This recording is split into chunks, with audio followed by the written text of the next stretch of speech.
За само 2 недели се случиле неколку кражби во откупните центри за секундарни суровини во регионот, при што однесени се поголеми количини метали. Најсвеж е случајот од овој викенд, кога на еден од откупувачите во Кочани кратците му украле над 150 килограми бакар, што бил подготвен да се носи на рециклирање. Освен тоа се краде и алуминиум и друг отпаден метал што има поголема откупна цена, а многу помал бил интересот за железо или пластика.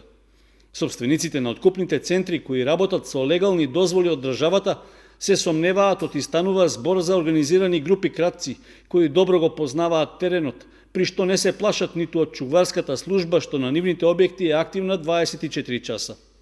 Специфично е оти чувари на отпадот се ангажирани само во Кочани и Велес, бидејќи обидот да се постават безбедносни камери се покажал како неефикасен. Едноставно, каблите били искинати, а камерите искршени. Од откупните центри велат дека кражбите им се случуваат во вечерните часови, кога сторителите доаѓаат со возила во кои го товараат украденото.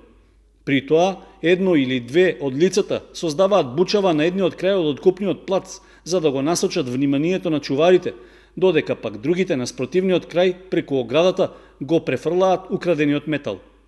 Карактеристика за ваквата појава е што досега и покрај пријавите не е расветлена ниту една кражба, а причината е штета од десетици илјади евра. Поради тоа, откупувачите на секундарни суровини бараат надлежните истражни и други државни органи да преземат соодветни превентивни мерки за да се спречи на тамошното нелегално упаѓање на нивниот простор и кражбата на вредните метали.